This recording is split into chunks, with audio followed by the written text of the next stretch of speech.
Daily Broadside, day 768. A little apple crisp on this crisp morning.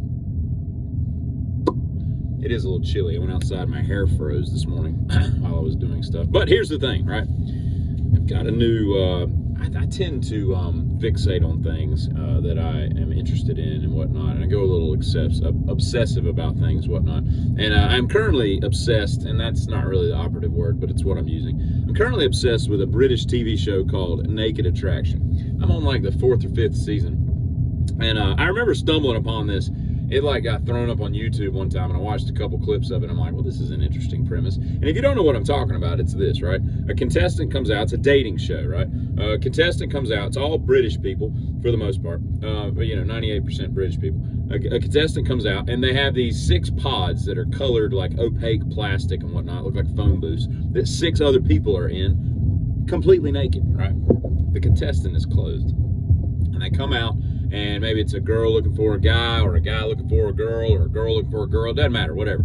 And so one by one, they raise up the phone booth, like raises up to where they're exposed from the waist down, completely naked, right? And then the person goes around and like critiques the person. Oh, he's got nice feet, or he's got a nice scrotum, or this woman's got a nice ass, or what, whatever. And so they then have to eliminate one person based on what? Naked Attraction, hence the name of the show.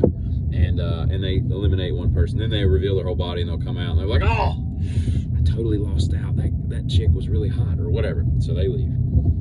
And the girl or the guy, usually backstage, has a quick little 30-second little thing where they're like, I feel a lot more confident coming out here all naked. It really boosted my confidence. And I like the fact that they really complimented my penis, or, whatever, and all this. And it's so funny.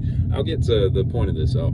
And so, and then they raise the next level, and you see them from like the neck down. And so, you get to see all their tattoos, their piercings, the rest of their genitals. If you call breast genitals, I don't know if those are really genitals, because it's, it's legal in most states to just walk around topless. So is that really a genital if we're not really required to, keep it covered up? Nevertheless, they then eliminate another person. They're down to 4 people. They then raise it up to the head. And they let them talk, they hear their voice and all this stuff. And here's what I find so fascinating about the show. A couple things I've learned about it. The first thing is like, it doesn't matter what somebody looks like. The face, man. The face is so important, because they'll look at somebody and they're like, man, that dude obviously stays in a gym 24/7, or that girl's like, she must run, cross country 24/7, or she's just got a phenomenal body. And then you look at her face, and it's just like, it's just beat, right? And they'll throw them out based on that.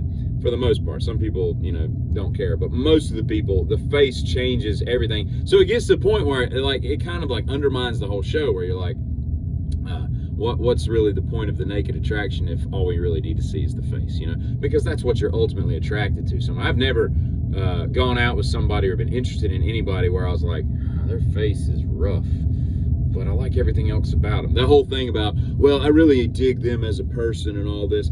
I don't think most people are into that. I think most people don't stick to that mantra.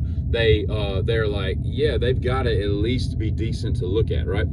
And on that note, here's what I've learned, a couple things about the show. Number one is, I am better looking than everybody in Britain. And yes, I know that people like David Beckham come from there. It doesn't matter. They're all goblins. They're just like demon spawn. They're just some ugly people over there. And then I read an article years ago, because I was curious, like, why do British people have bad teeth? And the article, I can't remember all the stuff in it, but it basically made an argument that they really don't. It's just a trope that everybody is, thrown out there your whole life, so you believe it to be true, but it's really not, and here's why. And again, I can't remember the reasons, but when I read the article, I was like, okay, British people don't have bad teeth. And if you think about it, we've got people with bad teeth, all over, walking all over this country, but for whatever reason, we've not been thrown into that trope-dom or whatever. But I will say this, that show really doesn't help that trope, because they've all got bad teeth. You'll be like, oh, she's pretty, whoa. And it's just not good. But anyway, so I say that to say this. There's a bunch of goblin demons over there. And I've decided that us as Americans, and Scandinavian countries, we're really the only last bastion of people that are good looking in this country, on this planet, Ipso facto, I'm from there. I look better than everybody in England. And you don't have to think I look good. I don't care. I can't change well, I guess I could, but then I'd look like a plastic version of myself, and I don't feel like doing all that. It just seems like a waste of money. But it doesn't matter what you think. I'm just telling you it's a fact that I'm better than almost all British people known to man. And I'm not even that great looking. That just shows you how ugly they are. The second thing is, although I don't think I would enjoy my work other than the money it would bring in, I could go overseas and open a circumcision clinic today and make a freaking kill and just make bank, right?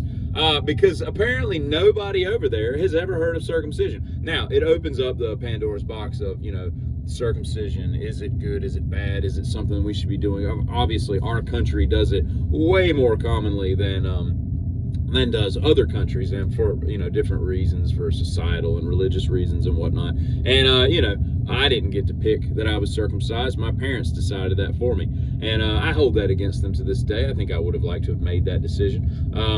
Maybe I could look into getting what would it be?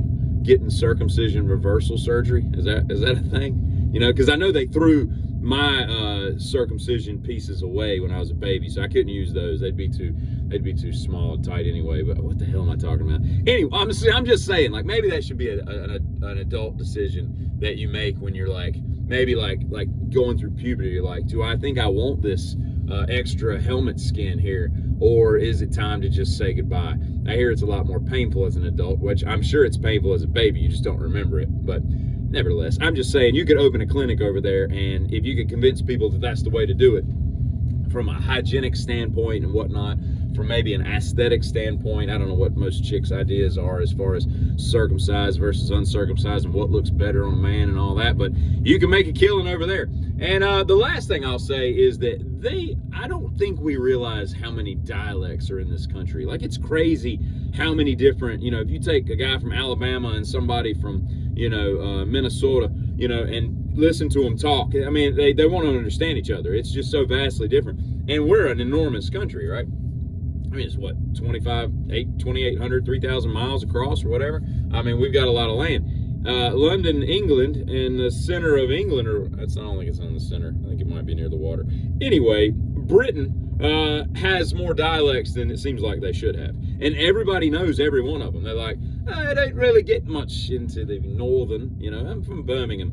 They just got, like, everybody knows, like, I don't like the sound of a southern accent and all this, and the Cockney and Stoke-on-Trent, and I don't know what the hell I'm talking about. Those all sound the same and dumb, I'm sure. But my point is, like, everybody on there's so many freaking places over there, and each one of them has their own dialect. I think as a microcosm of what America is, I don't think we realize how many dialects we have there. But here's what I'm saying.